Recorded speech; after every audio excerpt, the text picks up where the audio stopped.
I read A Mother's Reckoning by Sue Klebold. It's about Sue Klebold, Dylan Klebold's mom, and she goes through, like, what she dealt with and what she remembers from all of it happening.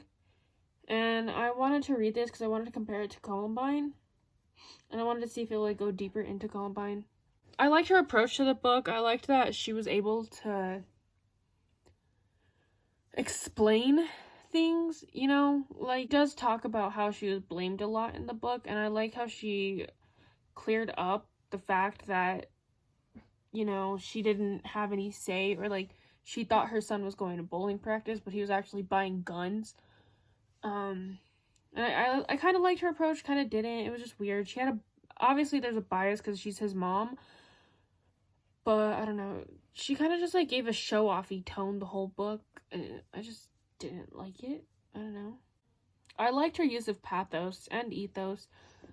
Like, there was one point she explained that she worked with children with disabilities and, like, in college, and she was always not forceful, but she made sure that her son knew that they were against guns. They were, like, a liberal household. I don't know. She did use a lot of stories from when Dylan was young to show that he was he was normal. Like, there were no signs of him being a psychopath who would murder 13 people. I like that she included that, because without that, we would kind of been like, Some of her main points in the book, well, throughout the book, she just wanted to, like, reassure people that she had no clue that he was going to shoot up a school. And she wanted to show that Dylan was just a regular kid up until, you know, his junior year of high school when he first got in trouble. And then, you know, the shooting and killing himself and stuff like that. But it was really weird because there was one part in the book where I, like, actually felt bad. Well, I didn't feel bad for Dylan, but it made me remember, like, he was a human before he shot all those people. And it was when she was talking about how when he was 9, they went roller skating, and he was just, like, a kid, you know? Like, he was a self-assured kid. I don't know, I pictured it in my head, and I didn't think of him as a shooter. Like, I thought of him as a person. And I just thought that was weird, because he's a shooter. Like, he murdered 13 people.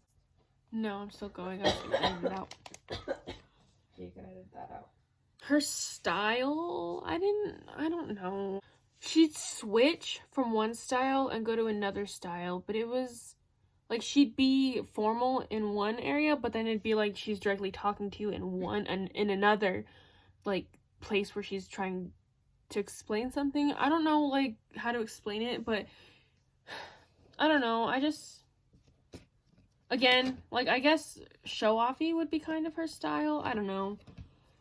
There was one part in the book where she was talking about her new house and how shabby it was and how run down it was. And she was talking about how the pool had no water and the tennis courts had cracks in it. I'm like, what kind of backyard has tennis courts? Like, that's not a bad house. You just gotta fix it up. But, and she talked about, like, stuff like that a lot. Like, she was showing off how good her family was and how good of a mom she was and how good of a dad her husband was. I just didn't like it. It wasn't, an important detail. Yeah, important detail. I liked that it didn't, like, stick to what everybody thought it was gonna be. Like, she showed more than one side to the story. Because before I read this book, I just thought of him as Dylan, the school shooter, you know? It never occurred to me that he had a family, and they also went through things. And like, he had a family too, and after the whole Columbine situation went down, they had to deal with death threats and, like, being told what to do, being told that they were a bad family for letting this happen. And I just thought it was crazy, because I don't, like, whenever you think of a murderer, you don't think of his family, or, like, what his family had to go through and what his family thought, but this book made me think that. Like, but I just thought it was pretty interesting that I know more than what the media said when it happened. And I think this book was really important for that, actually. I might not have enjoyed the book, but it was important in, like, perspective. It gave me a new perspective, one would say, I guess. You like this kind of book and you like reading about, I don't know, if you like going more into a story and, like, not reading what the media has to say, it's a very good book. It's a good book, don't get me wrong.